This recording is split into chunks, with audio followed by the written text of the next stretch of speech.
అసలు విషయం అర్థమైంది. వాళ్ళు వైర్లెస్ సెట్లు కమ్యూనికేషన్ అందట్లేదు, వీళ్ళకి తెలియదు అసలు రూట్ ఎక్కడ అనేది.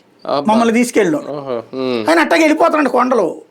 ఇక చివరికి చూసి వాళ్ళని బోనీలే మనం ఇళ్ళ లారీల దగ్గర ఉందామనేసి మేము ఆగాం, ఒక 5గురు.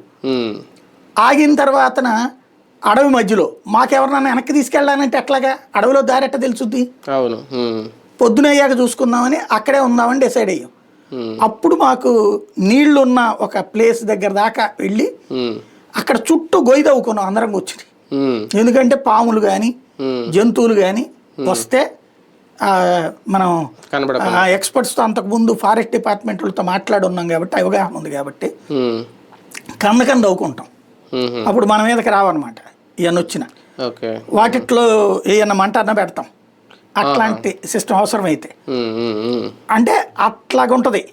నాకు ఇవాళ ఈ గొయ్యలు చూశాక అది గుర్తుకొచ్చింది. అడవిలో మీరు రోడ్డు మీద కదా ఊర్లను అడవి చేశారు, ఊర్లను అడవిగా మార్చారు. ఇలా అంతకు మించేలేదు. నక్సలైట్లు నేను వెళ్ళిన ఏరియాల్లో నక్సలైట్ల ప్రభావిత ప్రాంతాల్లో పోలీసులు వచ్చే రోడ్లలో ఇట్లాంటి గొయ్యలు తవ్వుతారు నక్సలైట్లు. పోలీసులు అక్కడితో ఆగిపోవడానికి. అంటే వాళ్ళు ఒక 15-20 కిలోమీటర్ లోపల ఉంటారు నక్సలైట్లు. వీళ్ళ వెహికల్ ఆగిపోవడానికి పోలీసులు ఆ రూట్లో రానియకుండా తవ్వేసి ఉంచుతారు, కందకాలు తవ్వేసి ఉంచుతారు. ఎందుకంటే వాళ్ళు నడుస్తూనే తిరుగుతారు, వీడు వెహికల్ లేకపోతే ఎక్కువసేపు నడవలేరు పోలీసులు. దాన్ని అడ్డు పెట్టి చేసేవాళ్ళు. కానీ ఇక్కడ జనాన్ని కంట్రోల్ చెయ్యాలి అని అనుకోవడం ఒక కక్షపూరిత రాజకీయం అనేది స్పష్టంగా కనిపిస్తుంది.